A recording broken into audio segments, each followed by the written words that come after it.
Morning, everybody. Moscow American here. I'm back down in the center, Moscow City as it's called, kind of the Manhattan big building district, all the skyscrapers and stuff. I have, oh yeah, the one right behind me, that's Federation Tower. That's the tallest building in Moscow. Not the goldish looking one, but the one more like right there is actually it. Can't really tell at this angle that it's taller because it's actually further back than the others. But yeah, big tall place. Second tallest building in Europe. Though it's going to lose that spot in a few years. I mentioned earlier, yeah, just got the go ahead for Wild Berries. It's a big company here that's similar to like Amazon. It does deliveries. It has like delivery spots all over the place. So they'll either deliver your door or they've got little pickup points everywhere. So it kind of just depends on what you order. But big company here. Started by a woman, I forgot her name. Started by a woman out of her apartment. She just started started her own little business, shipping stuff to people.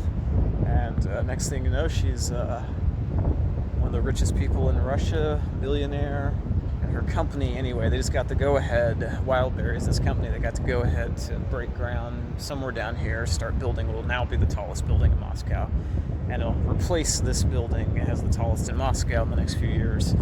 And should be the second tallest in Europe because there's a building in St. Petersburg that's still going to be number one. So, anyway, I guess I'll start with something Russia related here. Yeah, I was seeing in the local news here is UAZ, that's big motor car producing company here. Yeah, they've had a hard first quarter, hard first part of this year compared to last year.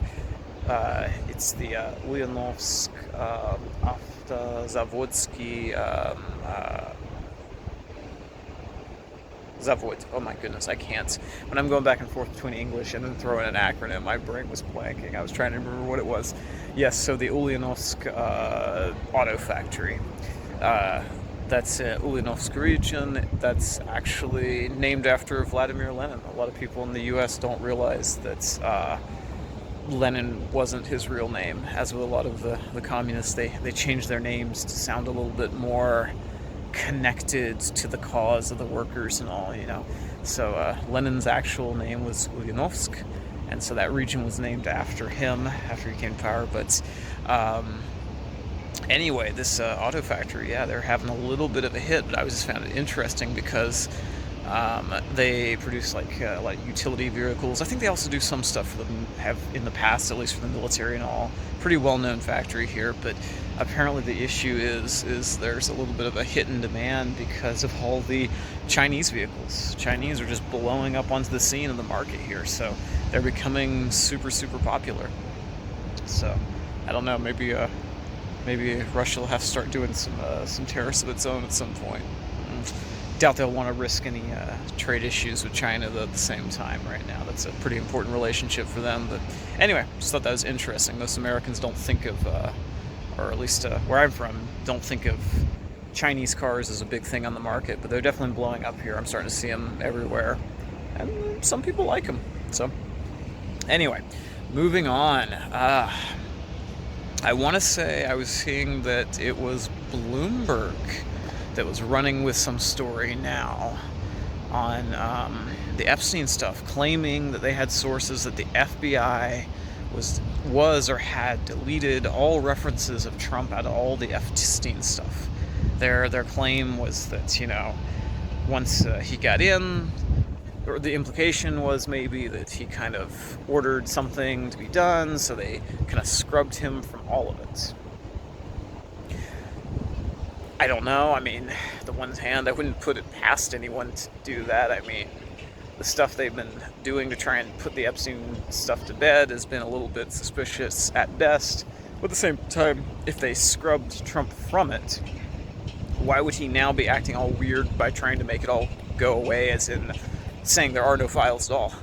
If he knew he'd been scrubbed from everything, they just got him, removed any references to him or anything connected to him, why not then release the files? Why not release everything, right? So I'm not sure it necessarily adds up. I mean, who knows? Could be true, could not be true. I mean, it's not exactly a source that's particularly friendly to Trump, so they might be a little less than impartial. But at the same time, it is interesting because it seems to be more of this escalation in this sort of internal war that's happening as the different parts of, shall we say, the deep state seem to be all going after each other. And it also means that I don't think either side is planning to back down currently, right? Trump is still doubling down on more of the stuff about Biden's Obama's alleged acts of, treason, Russiagate, all that, which, for the record, I think there's probably some truth to all of that as well. But anyway, it just seems like everything is escalating. In connection, though, with Trump and sort of the internal fighting, all that kind of stuff and everything going on, I did notice that Marjorie Taylor Greene put out a statement on, I think it was on Truth Social, or it was on Twitter. I think it was on Twitter. X, whatever. Old habits die hard. Anyway, warning Trump, pushing back against Trump right now as he's been going so kind of neocon.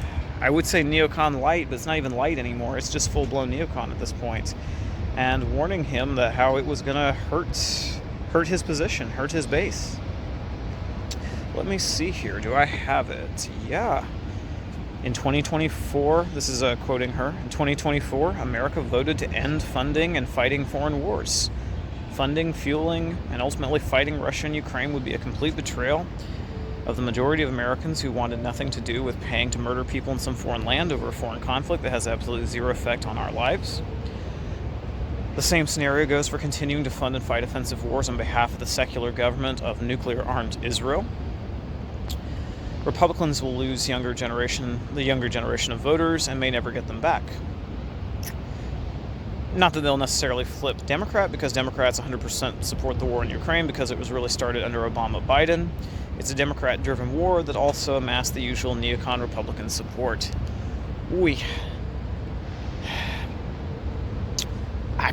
I think this one's actually kind of important because, if you watch like liberal news and all, Marjorie Taylor Greene's always been identified as, hardcore. She is Trump's base, right? A Trump loyalist, all this kind of stuff.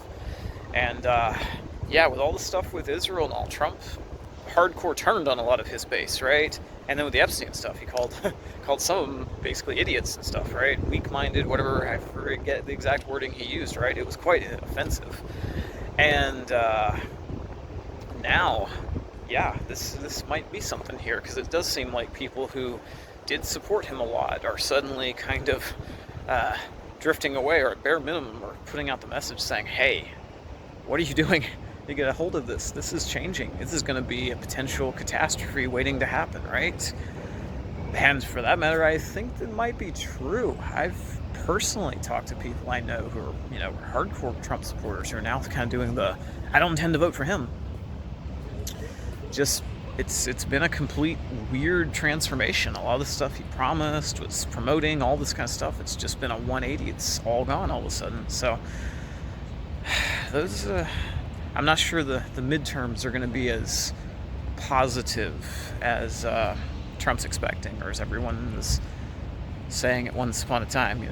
I've got my doubts right now. I'm not sure he's going to hang on to the House. Might be a little harder to flip the Senate, but still, I'm not sure it's not going to be a bloodbath at this point.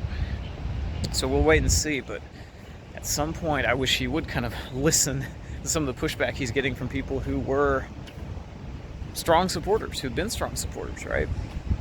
Something has changed here. And then, I guess one last thing, touching on Trump and his sort of veering back and forth, right? As he goes from the guy who was gonna be a realist and try to stop the bloodshed, stop the wars, and then kind of went all John Bolton-esque on us, had his Darth Vader moments, except he just turned into, instead of being reborn as Darth Vader, he's reborn as Bolton. Well, ironically, Bolton was on CNN the other day commenting on the whole X-spat, right, where Trump is, borderline threatening some sort of nuclear, well, it wasn't just borderline threatening, stated that he was doing something escalatory in the nuclear realm over X-posts with me in Vietnam, right? Yeah, remember that? Makes everyone feel very safe to know that we risk nuclear annihilation over an online fight on Twitter X. Anyway, it was interesting that Bolton was on CNN. He actually made a statement saying something along the lines of, as I recall, that, this is just not quite appropriate, right? He's the president. Like, yeah, maybe someone should be answering if these things are getting said back and forth. Maybe if Medvedev had come out and said this, someone should respond. But it shouldn't be just the president losing his temper and, the president shooting off his answer. And it's kind of, I don't know, maybe beneath his office. Just turned on the massive air conditioning system. No, something to do with construction behind me. All of a sudden, machinery started up, so I'll walk this way, so it'll be a little bit easier to hear.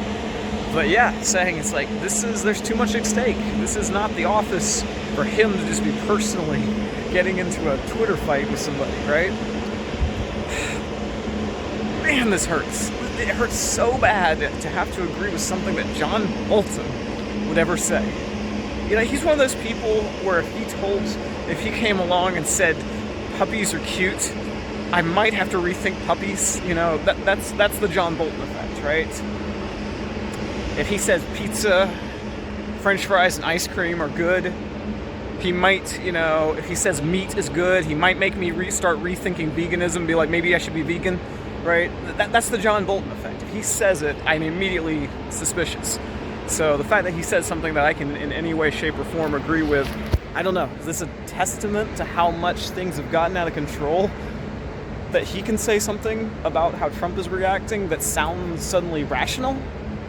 Oh boy, I don't want to live in a world like this. This is sad. Speaking of stuff that Trump is bogged down in, making U-turns in, and going from peacemaker to war maker, let's I guess we could talk about Israel real quick, right? The depressing topic of every day, right? Yeah, there was a journalist, his name was Jabir, right, was put out an article. I think it might have been written over and put on the Moon of Alabama's thing. And he was making some points about the whole recognition of Palestine that I thought need to be kept in mind.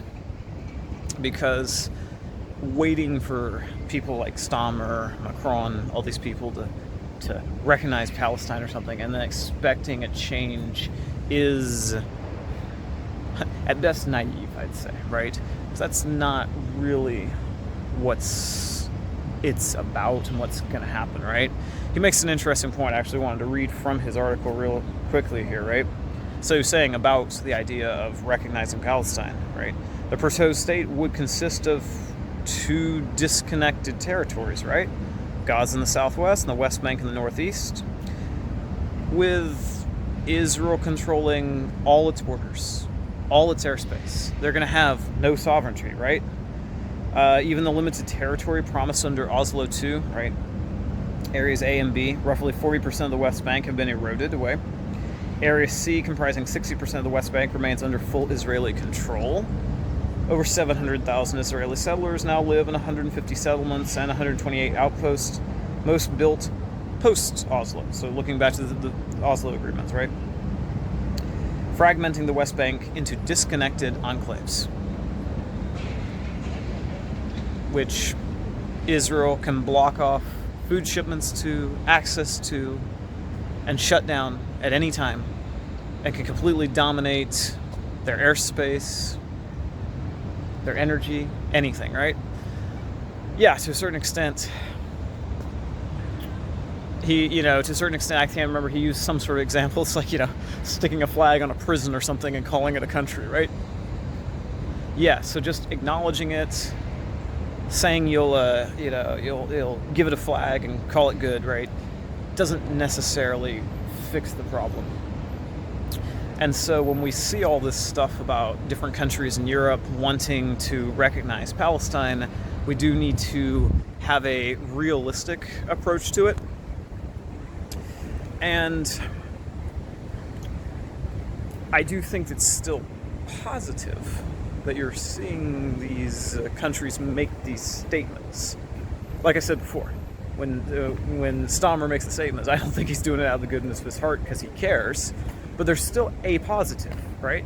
The positive is it reflects the shift of opinion in these countries, right? Stammer's got cratering popularity. His polls numbers are not good, right? He's doing this because he thinks it's going to get support, probably. This means that people in Britain, right, Western country, traditionally would have supported Israel in general, right? Means people in Britain are now having second thoughts. Maybe they're being shocked by what they're seeing. Maybe they're being shocked by videos of starving children. Maybe they're being shocked by, having these stories about how Iran targeted a hospital and then finding the videos that Israel posts of their military base and equipment stored under said hospital. Just outright, just not even hiding it. And maybe they're being shocked by the blatancy with which you have Israeli politicians saying how they're going to take over all Gaza and rework it, rebuild it, right? Maybe they're being shocked by Western politicians like Graham supporting it, saying, oh, it'll be the new Tokyo or something, right? Or like what we did in Berlin, whatever you want to say. Yeah, maybe there's some shock here. So this shift where you're having these Western leaders do this, as in make these statements, even consider doing this, is a reflection of the pressure they're under. And I do think that is positive. It does show that something's shifting, right? Israel can't enslave all of the Middle East without external support from the West, right? The West is what makes it possible for them to run amok like they do, right? They might have the right to defend themselves, but they get away with acting as the aggressor power without any restraint, right? A normal country will have restraint, right? It might defend itself, but then it can't run amok, destroying everything in its path for revenge, for tragedies that have happened, whatever the case may be, right? Israel gets to do that because it gets unlimited support from those powerful, some of the most powerful countries in the world, right? But if that support goes away, if people in these countries can't stand that country anymore, it is a step in the right direction of saying, okay, there's not going to be this unlimited support for them to be able to do whatever they want, to, cause whatever damage they want. And that's probably also why there's such a big attempt to try and get on top of the media coverage in here, right? They want to control this. They don't want people to start having second thoughts about Israel, but in spite of that, we live in the era of independent journalism, mass media, and stuff like that. You just can't hide all the dead bodies after a while. So, it's, I'd modulate my optimism about all these things that Macron and them keep saying, but there at least is some hope that it's indicating a positive trend. So here I am, definitely not splicing in something that's out of order, because I'm definitely still by the skyscrapers down in the middle of the city there, and not more in the outskirts now. No. There was something I was putting in the video, and then had some more news come out that slightly changed it, so I was going to make a comment real quick. Yeah, Witkoff is was supposed to be headed to Moscow yesterday. He's going to meet maybe with Putin, maybe with someone else. Wasn't very clear on that. And then it got canceled last minute. And now they're saying he'll be back in 3 or 4 days, sometime this week. So right before our big 10-day deadline, right? Remember, first there's a 50-day deadline. Got to agree to that ceasefire, end this conflict. Then it became 10 days, right? So going to have him come right before. I had theorized initially that potentially it all fell through because maybe Moscow wasn't interested in talking. And now then I hopped on some news, and I still can't find a confirmation. I saw an article pop up on Axios claiming that Russia had snubbed him or something. At least I thought I did, and then it disappeared. I couldn't find it. But there was an article going around on a Russian news source saying that basically the Kremlin wouldn't confirm a meeting with Putin. And so Trump kind of got angry, considered that disrespect, was like, okay, no trip. We'll swing back to it in a few days. So kind of in line with what I was theorizing. Still can't confirm that story yet. I haven't seen anything really official from the White House or anything, but it might come soon. Anyway, it sounds credible to me. It rings true. As in, why would you put up with a meeting right now? I mean, everything about Pokrov's in free fall. Things are going pretty terrible in Kiev on the political side, right? Why would you even just waste your time having another one of these stupid conversations that's going to go the exact same way of you must agree to a ceasefire so we can rearm Ukraine and you can give up all your military advantage that you put all this effort into getting. Right? It's a point at which it starts to feel a little bit counterproductive. Like, why would you waste your time doing that? So, I still don't think this doesn't exactly look like Trump's coming from a place of strength. He had an interview recently where he made some comment about, it's like, yeah, we'll put the tariffs on. Don't really expect him to do much, you know. I don't think they particularly worry Putin, something along those lines. So, yeah, I mean, why are you going through all this Joe Biden path stuff if you don't even expect it, right? You used to complain about Sleepy Joe just wasting money, helping corrupt Ukraine. Now you're just going to go down the same path, hurt the economy, throw in your sanctions, all your other stuff, make deals with Ukraine, throw good money after bad. Yeah, going down that path.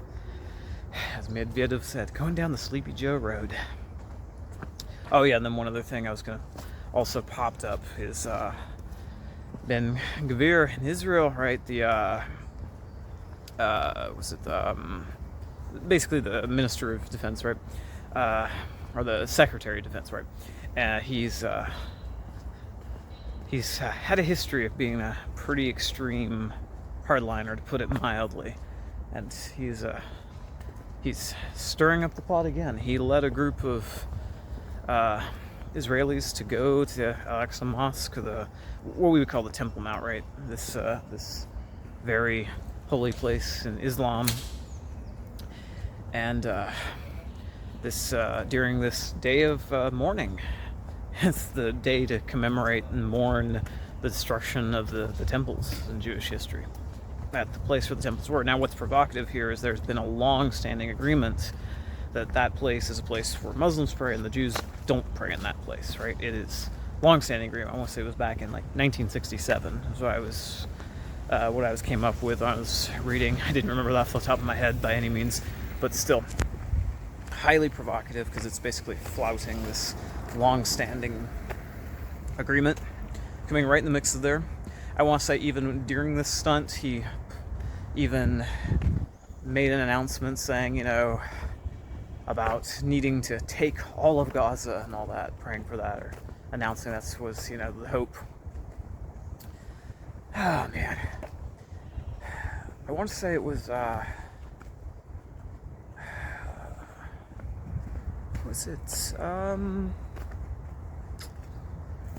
there was an article that way back before, you know, all this stuff kicked off with the October 7th stuff. Or there's a report that kind of one of the things that maybe potentially helped spark it, or at least was a contributing factor to when it happened. Obviously, the Operation October 7th probably took a lot of planning. It was in the works a long time, but leading right up to it, there was an event with Jewish people, basically, or Israelis, violating the, going onto the mosque in a disrespectful manner. Also rumors of them, kind of pushing for this idea of wanting it to, saying that they wanted to eventually have it be destroyed, all that kind of stuff. So, obviously the October 7th attacks probably have been planned a long time before that, but still, it does appear to be a relevant data point, potentially, when it happened, because it was only a few days after this event. So once again, we're seeing extremely aggressive, provocative actions tied to the same location coming out. So who knows where that's going to go and what that's sort of signaling. I do think Netanyahu's kind of distanced himself from it a tiny bit, but still. We all know how this is probably going to be perceived and all, so not good news. Maybe more amping up pressure, maybe more stuff to come. All right, back to the skyscrapers. As for some slightly less serious news, but it might still be depressing. Yeah, I was noticing I made a reference last time to how Britain was trying to find ways to address how they're losing so many millionaires, right? But at the same time, they're also trying to make sure to find ways that they can more effectively tax them and all. Apparently Britain's pushing through a law where automatically in their travel system, anyone who leaves Britain more than 3 times in a year automatically gets flagged. so the government can investigate them to make sure that their lifestyle matches their declared income. Because there's been way too much of people not paying enough taxes in Britain, right? You need to make sure people are paying more. So you leave your country 3 times now. Apparently that flag, they're trying to have basically using AI and stuff to make it basically flag you automatically, independent of whether or not it's for work, have business trips every few days, or as a tourist, or whatever, family. Nope, everyone gets flagged and automatically put on a watch list to be investigated, to make sure that their lifestyle doesn't exceed their income, to make sure that they clamp down on people going abroad and hiding their income and not paying enough taxes.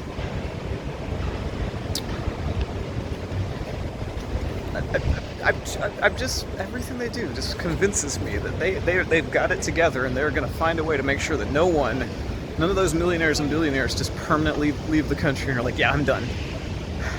They do, every decision they make really convinces me that they're on top of things, and they are going to make it a welcoming place for everyone to be at. Absolutely. Maybe there's an alternative method to stimulating their economies in Western Europe. Britain, the EU.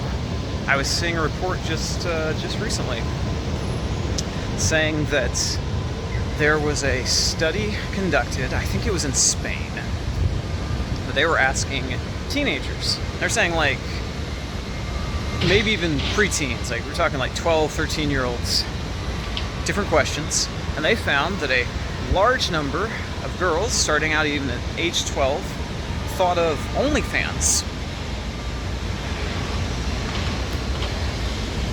as a potential career path, something that they were planning on maybe doing in their future. The 12-year-olds already thinking about do-it-yourself porn, DIY porn as a career. Maybe that's the West's answer. You can make debauchery a economically viable answer to things. Maybe economically viable debauchery. Maybe that's the answer. Maybe that's it right there. Yeah. So apparently, even there's the perception among a lot of young people that's it can apparently help with getting a foot in with modeling agencies or modeling careers, stuff like that. Put out, expose pictures of yourself for the world. That's the way to help your career. That's the way to get you ahead, apparently. Yeah. Apparently there's another study that found that the vast majority of people on OnlyFans, the women on there, are apparently, selling out their bodies online for less than something like $50 a month. Like the vast majority, it's either free or makes less than $50 a month. And even the top, something like 10% or something, are still making less than. The article was originally in Russian, so it was in rubles. So at the time it was written as 800 rubles, so less than $1,000 a month. So even the top level people selling out their bodies are making less than $1,000 a month. It's the world we lived in, right? Convince you to destroy your dignity for that much, right? So maybe not the most viable economic strategy. It might not actually be making that much for almost anybody, apparently. Maybe that's why we're having all the weird shock factor videos and all that keep coming out. No, Christ, walk by more construction. Everywhere I go, there's more construction, right? They're building stuff everywhere down here. Anyway, so there's that. But maybe there's hope for the economy or something. Nah, maybe not. I was just seeing an article in Germany that was saying they were having record losses this last year for just general theft in stores, because apparently now there's gangs that will just get together and go from store to store, run in and basically shoplift or just grab these consumer items, watches, things like that, and then they'll kind of have a deal with the black market and all. So they'll just go from store to store, run in, grab the stuff, take it, or shoplift it, whatever, take it, and then hand it over to these other groups that then put it on the black market and all. So apparently this year they're on track for making a new record on the most of that. So I don't know. Like, Stahmer's handled knife crime in Britain by getting rid of ninja swords. He found a way to fix it. So maybe in Germany, maybe they should just, like, ban expensive watches, jewelry, expensive bags, something like that. That might handle it. So I'm sure if they got Stahmer to get together with Mertz and sit down, I'm sure between the two of them, they could find a way to fix the problems and find a way around it that, doesn't involve, law and order and enforcing the law. I'm sure they can find an alternative to that, because of course that has nothing to do with it at all. So on that super optimistic note, I will sign off here. I'm kind of enjoying this cloudy weather. It's super sunny the other day, so I was worried I was going to get sunburned. Now I don't have to worry about that today. All right, y'all have a good one.